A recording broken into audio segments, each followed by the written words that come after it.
So instead of saying that symptoms are bad, we would say, well, what are the symptoms trying to tell us? If you're having symptoms, your body knows what it needs to do to heal itself. Why, if it's not healing, why? Where's the interference coming from? And so as a chiropractor, we looked at the spine because if the bones were not moving properly, the interference would be placed on the nervous system, which interferes with how the brain talks to the body. That's the whole intent. But I would look at it once I got into practice, and I was like, why do some people heal and why do others don't? Like, what is the common theme here?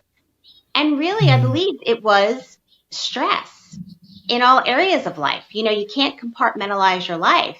If you're stressed about going to a job that you hate every day, eventually it's going to come out as dis-ease in your body. If you are in unhappy relationships or stressful relationships that don't support you, it can come out as disease in your body. And so it's just, if you're not paying attention, the body's going to get your attention because that makes you stop, right? We're always on this busy pace a lot of times that we don't stop until we get sick.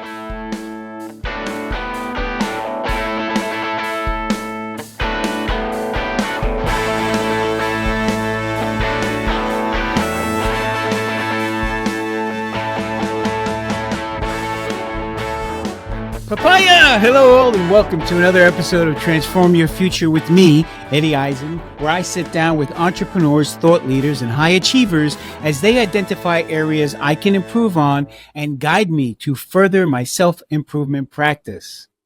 For more information and insights, join my newsletter at transformyourfuture.com, where I write about reinvention, personal growth, and entrepreneurship.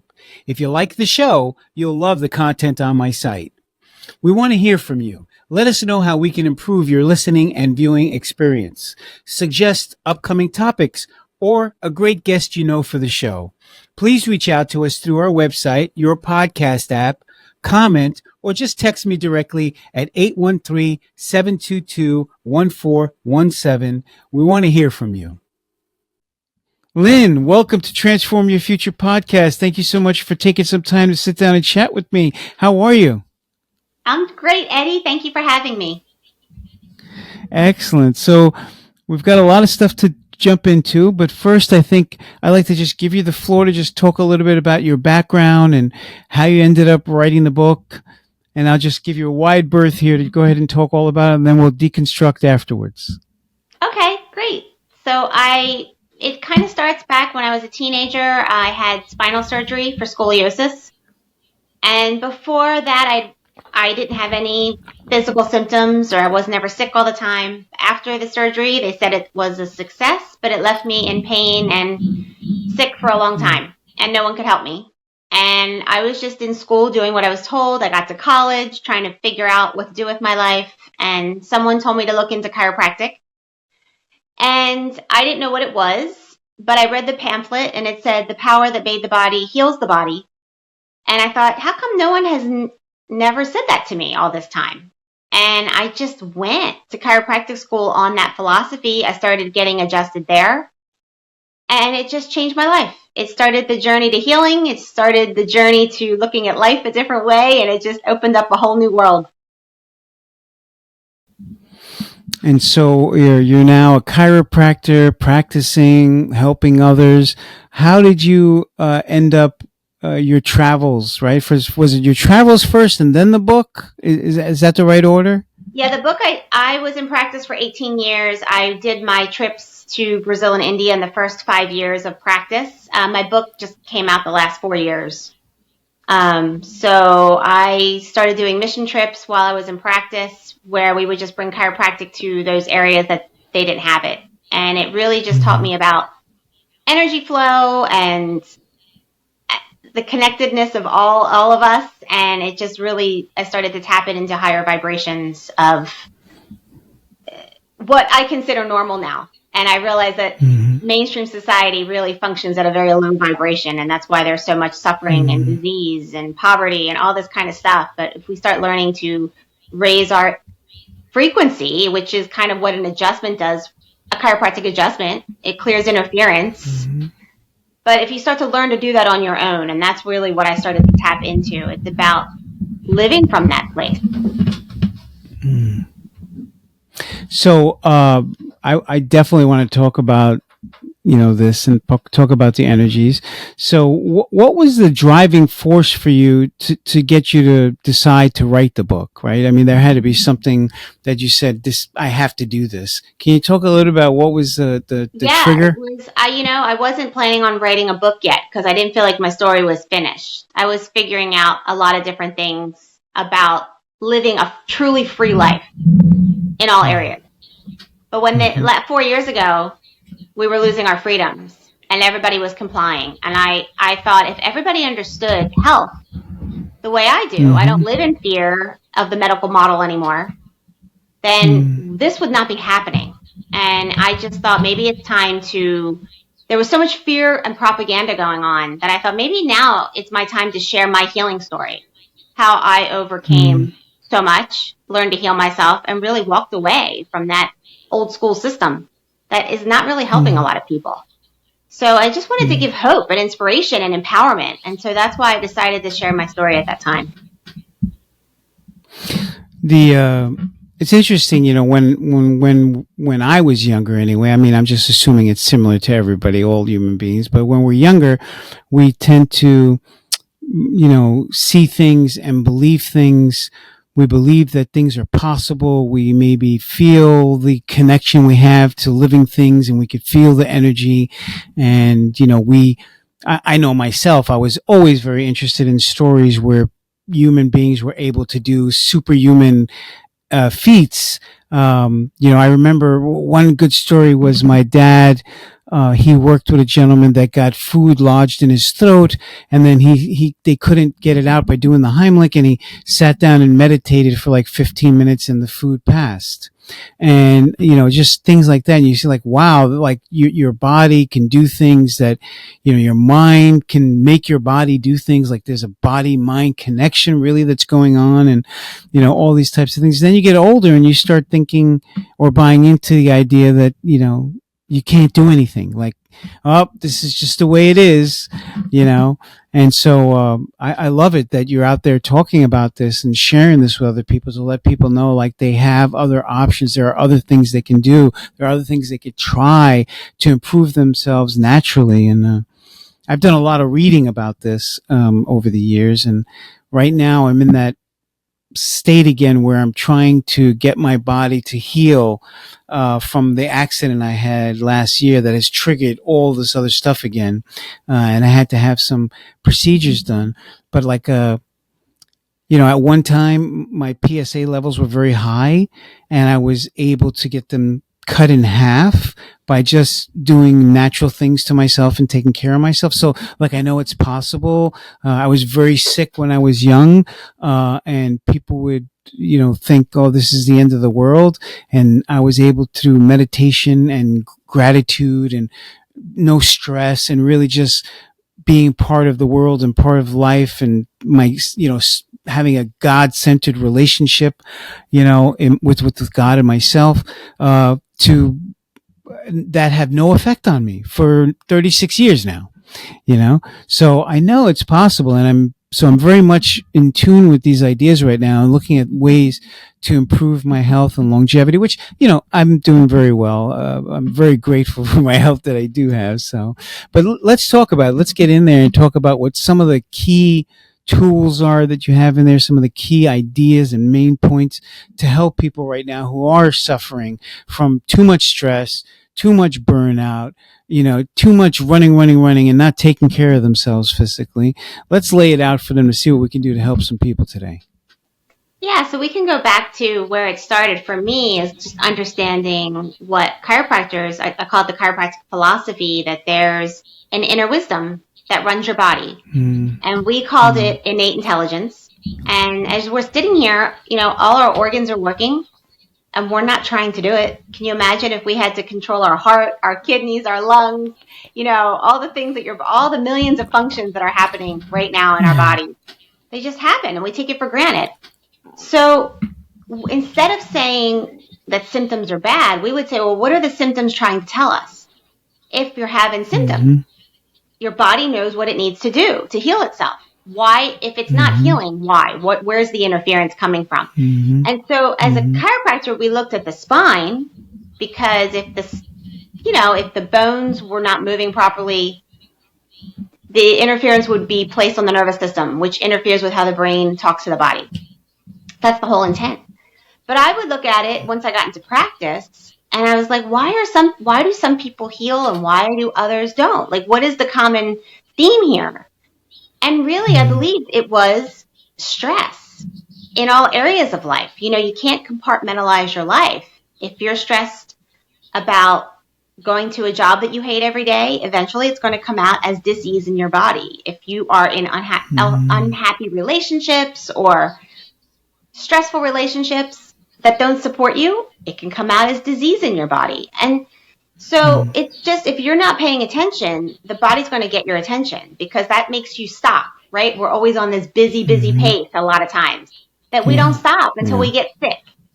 And I use that term lightly, because I don't like the term sick. I don't believe in the labels. That was the other thing. In school, I learned how the medical world, even they wanted to label everything. They really didn't look at healing.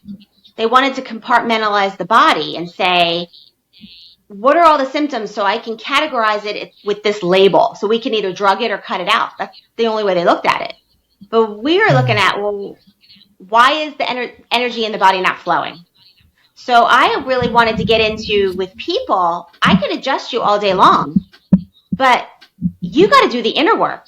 What's not flowing in your life? And you have to look at every area. How are you taking care of your body? How's your mental stress? Your relationships, your money, your career, every area. Are you happy? The key is, are you happy in your life? And really living your purpose and your calling. Or are you doing what you think you're supposed to, and you're not really feeling happiness or peace? So I feel like that really is the crux of it all. Yeah. Yeah. The whole integrative approach to understand that the mind and the body have to work hand in hand, and that, like you mentioned, these other areas, like if you're unhappy about going to work every day, or if you're unhappy in your relationship, or you always feel that you're running short, or you're behind, or things are not working out, this is going to put your mind in a really messed up state. You're not going to be in a peak emotional state. You're not going to be in a high performance level. So certainly all those things would then obviously affect your physical health at the same time, right? And it's interesting about that, how I'm reading, Andrew Weil wrote a great book called Healing. It's called Spontaneous Healing. That's what it's called. I read it years ago, and I just picked it up again recently, and I'm reading through it again. And he talks about something very similar, that scientifically it's been proven that there's a mind-body connection. It's just the way it is. And, you need to embrace that and understand it, because, people could go have surgeries to fix something, and then it just comes back again, or they have a back surgery and then they still have back pain. So there's a whole other part of work that needs to be done. So how do you help people? What do you think in your practice of helping people? What's the biggest obstacles that they face in a self-healing journey? Fear. And I know that was the key turning point for me, is I lost the fear that I couldn't heal. You're in this when you're really, I suffer for a lot with pain and the different symptoms and sicknesses, and you just think you're not going to get better. And the biggest gift for me is that the medical world, they couldn't help me. So I had to figure it out on my own. And really, that was the biggest blessing, because I'm so free. Yeah. I don't live in that fear anymore in those models. But it was when I gained faith that I could heal. And you have more faith in the body that it heals than in the diagnosis or what they're telling you is wrong with you. When there's that shift happens, that's where the healing happens. It changes everything. And so, other than fear, did you have any obstacles in overcoming this and getting to that life of fulfillment that you wanted, and your self-healing journey? Were there other obstacles that you faced? Well, yeah, it was not a straight road. Just for the physical healing that I went through, I would start getting adjusted and I would feel worse.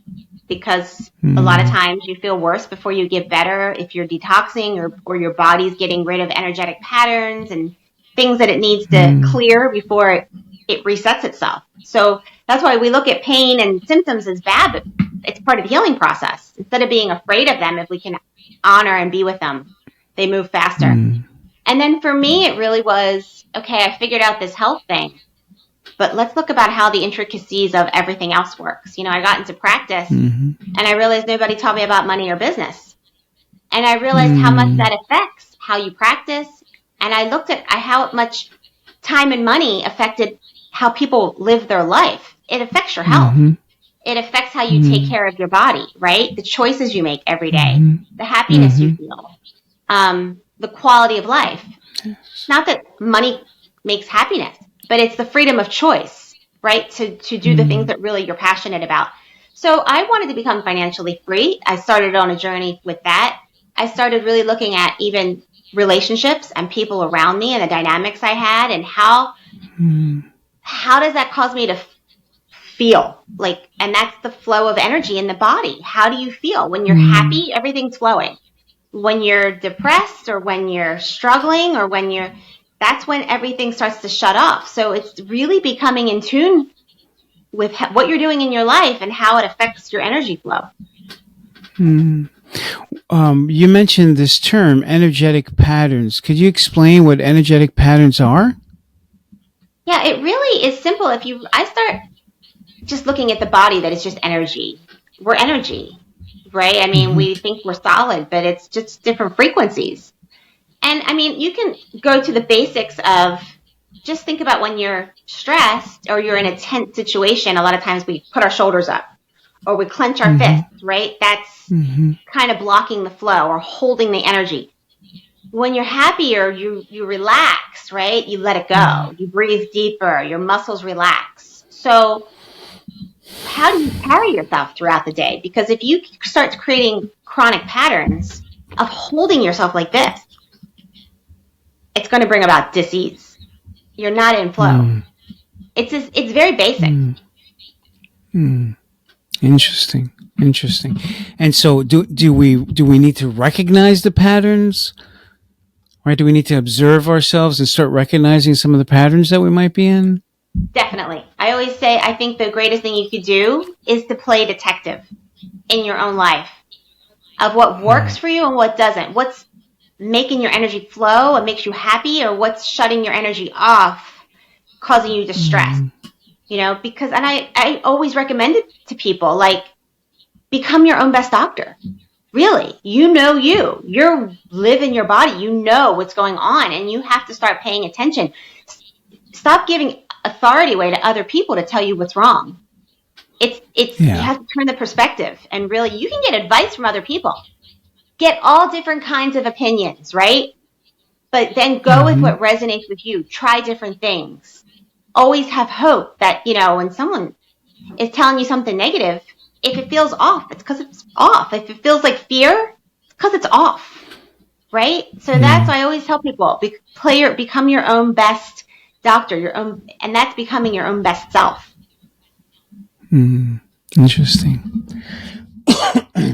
So, what do you recommend people do to be more actively involved and be their own doctor, investigate themselves? Are any rituals that you explain to people to do, things that they could start practicing on a daily basis to develop those habits to actually observe where they're going and what they're doing, what they're thinking and feeling? Yeah, I mean, if something is pressing in your life, right? If you're having a health issue, obviously you can go to whatever you have to kind of follow where your beliefs lie in the moment until you unfold them. Like, because people have to do what they believe will work for them, or it's not going to work. Like, I could even tell if people believe that a chiropractic adjustment, if they just wanted the quick fix, or they open to really healing and changing, or, you know, you get a sense of where people are. So you have to start with where you are. So take care of the issue, but be open to, maybe you could try an alternative to take care of the body. You have to start where you are. But one of the things that sometimes I think people don't know where to start, and I think the greatest question is, well, if you had your ideal life, the way your body feels, the way your money flows, the people in your life, the way you'd be spending your time. What would it look like? What is your ideal lifestyle? And really go wild. Like, I think it's an amazing thing to take a pen to paper and write out ideas of what your ideal life is, even if you don't think it's possible. Like, I think a lot of people hold themselves back because they don't think it's possible. But you're limiting yourself. You don't know what's possible. It might even be bigger than you can think if you allow the ideas to flow. You have to be led. So I think just writing ideas down of what your ideal life would be, what would you like to change, what's working, that's one aspect. Another aspect I think is really powerful is to start writing gratitude lists, making lists of things that you appreciate every day, small things, and then write down things that inspire you or little things that happen that make you happy, because you start to become aware of those things more. I think a lot of times as humans get so problem focused, right? Everything that goes wrong, we can list all those things that are wrong that we need to fix. But what if you turn around and you list all the things that are going right, all the things that you're grateful for? You allow more of that in when you shift that focus. And I think journaling and writing those lists down are transformative, and you're led to more and more of it. So if you don't know how to figure out something, you're open to guidance. Now the right podcast is going to show up. The right book is going to show up for you, or you meet the right person who gives you an answer. It's like another piece to the puzzle. And then that creates more joy in life, right? And that's where you find your flow. Watch out for coincidences, right? That's right. Because coincidences is God's ways of acting anonymously, right? I love that. Yeah, that's how we manifest it in our lives. When I got divorced, which divorce was the most difficult thing I've ever had to go through. I don't know if you've ever been divorced, but it was not easy. It was very painful to do it and make that decision and follow through.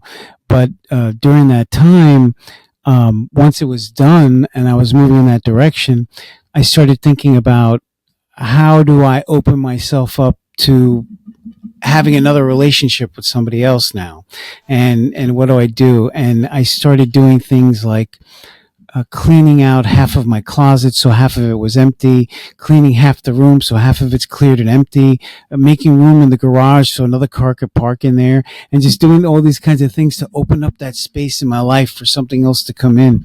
And it worked, but more importantly, I just think that practice of doing that made me feel much more at ease with the journey, and much more confident about what I was doing. So definitely I think those are great tools.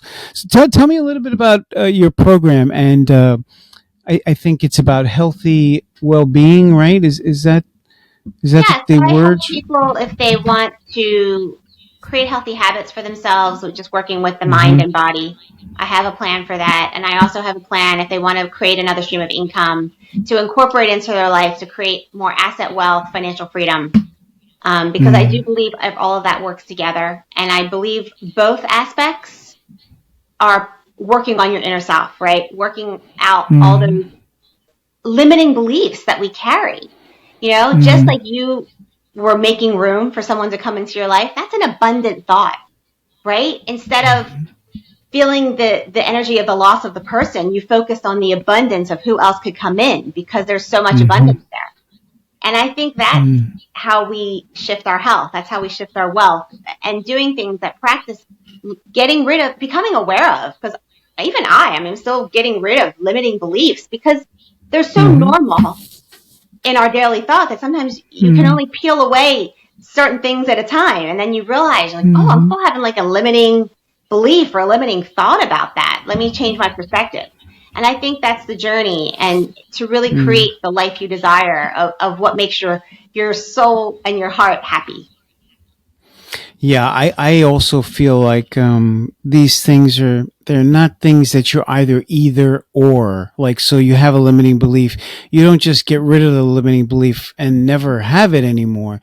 It's possible, for me anyway, life is going to happen. There's going to be failures. There's going to be challenges. Things are going to happen.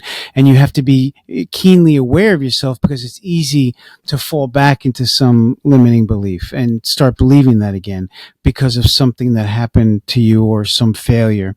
I know that, for example, people talk about trying to have a balanced life and whatnot. And sometimes I have felt like it's too difficult to do this and this. I need to just choose one thing.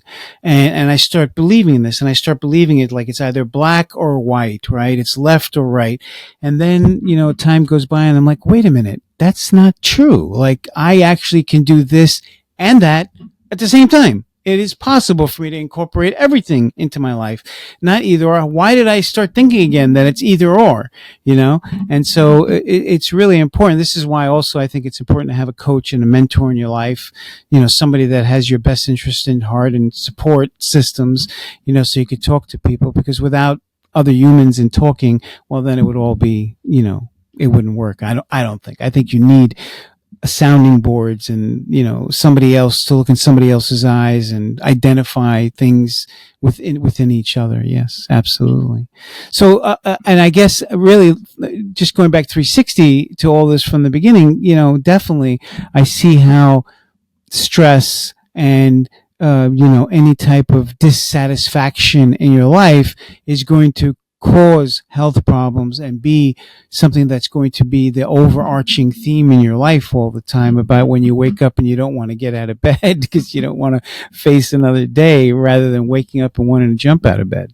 Well, and you know what keeps people stuck there in order to make a change is we should really redefine what success is and stop looking so harsh at what we can label failure, because I think that prevents people from trying to make a change. Really, it is just experiences. And the more you go through, if you go through a challenge, you become more, you learn more, you become more empowered and awakened once you go through the challenge. So, really life is ups and downs for a reason, because that's how your soul expands and grows and has these experiences that really are blessings. Sometimes your most challenging times can give you the greatest gift. So we shouldn't be afraid of failure, and really maybe just have a different perspective on it. It's part of success. It's part of the journey.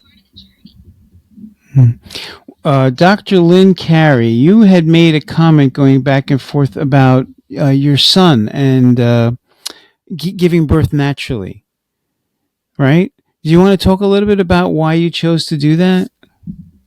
Yeah, so it was definitely from my chiropractic roots of just honoring what the body's natural processes are. So I chose, once I really understood what the body does, had my own healing experience, I realized I don't resonate with the medical model. They caused me a lot more harm than they did help. And I just wanted to save it for if I ever, emergency reasons. And so I knew birth is a very natural process, but they treat it like a disease if you have it in the hospital. And you're more likely to have a C-section. They don't let you work with the natural rhythms of your body. They want to give you the drug. And I know that can all be harmful to the baby. Birth trauma is one of the greatest causes of a lot of problems and disease, and so are the vaccinations. So I knew I wanted to have him at home and no interference. So he'll be 18 next month. And he's a very healthy young man, and he has been raised outside of the medical system. So he's a testament. That's great. That's great. So do you find that you mostly get, do you get people with any extreme problems and extreme physical issues or diseases? If people are in an extreme state, they're just in a very extreme. They waited too long. They've been in crisis mode for a while when you're at that point. And I don't, if you need to go to the emergency room or you need to do something like that, that's where you're at. Meet where you're at. A lot of times people, if they would call me when they were in a crisis situation, like severe pain, I'm like, it's better that you wait it out and relax a little bit, because I can't even adjust you when you're in that state, And people think, but see, they're in such a fear mode, they just need something done. And you know, that's really not where the healing happens. It's like they got to calm down a little bit and regroup. When they're at that point, it's like they haven't been listening for a while. So. Yeah, I was reading about this doctor, Dr. Sarno, who wrote a book, Healing Back Pain, that because of science and studies, they found that there's something called TENS, that actually your brain manufactures the pain. And like people who have back pain, but then they feel it in their finger or in their ankle, they suddenly start having pain and things like that. I found that fascinating. I mean, just fascinating, like how that could happen and how your brain can do that to you. And then how somehow by continuously going to that loop of going to the doctor, taking pain medicine and, you know, feeling you can't doing things and not being active and all that, how that all just feeds the loop again for your brain to just keep creating the pain. I'm like, wow, this is crazy. Like, why don't more people understand this or know about this?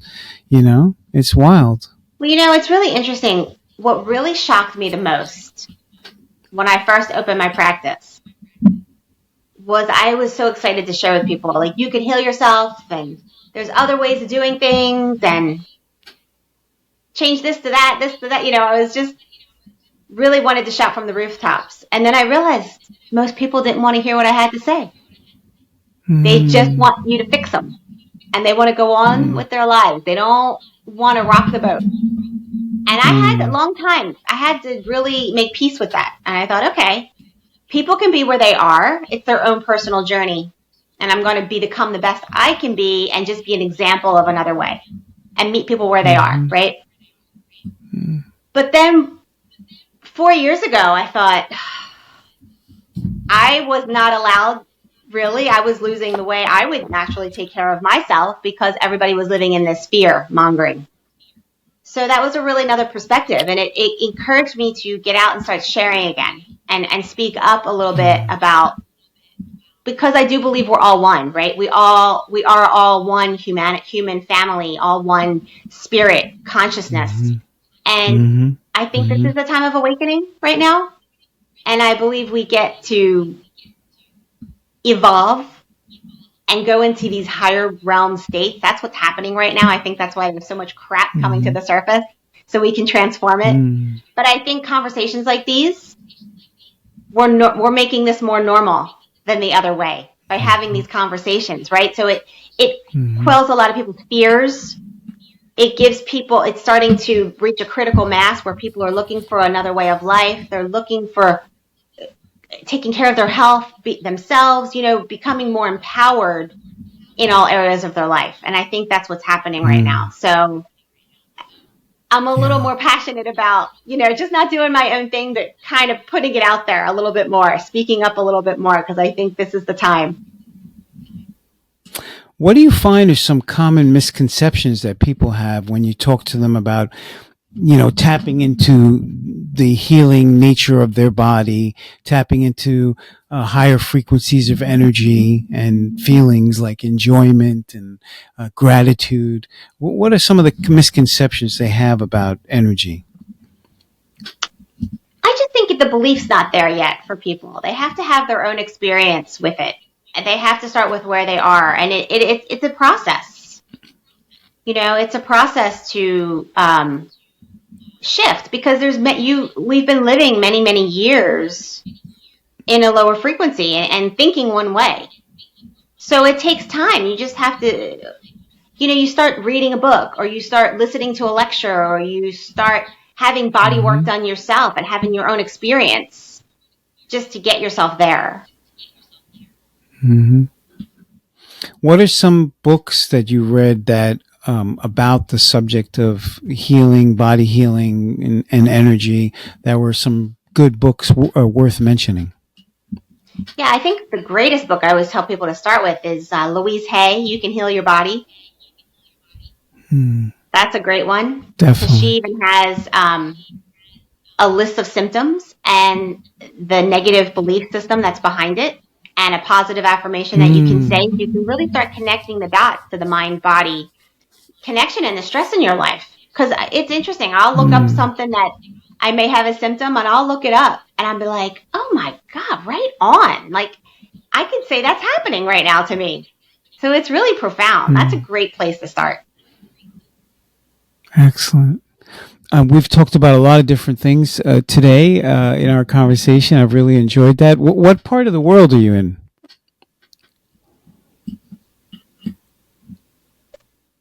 What part of the country are you in? I'm in Maryland right now. In Maryland. Okay. I was just curious. So East Coast, that's awesome. I'm on the East Coast too, in Florida. So I'm just curious. We've talked about a lot of different things. Is there anything that I haven't asked you or we haven't spoken about that you think it would be important to leave with the audience for them to maybe have some introspection into how they can be more healthy, feel more vibrant and more alive? Follow your passions. I always say, are you really happy every day? Become aware of how much happiness and joy and just peace that you feel throughout your day. Because that really is the meter to how healthy and how much well-being you'll have within your body. Excellent. Well, listen, I thank you so much for your time. I'm going to be in touch soon, and we'll talk some more.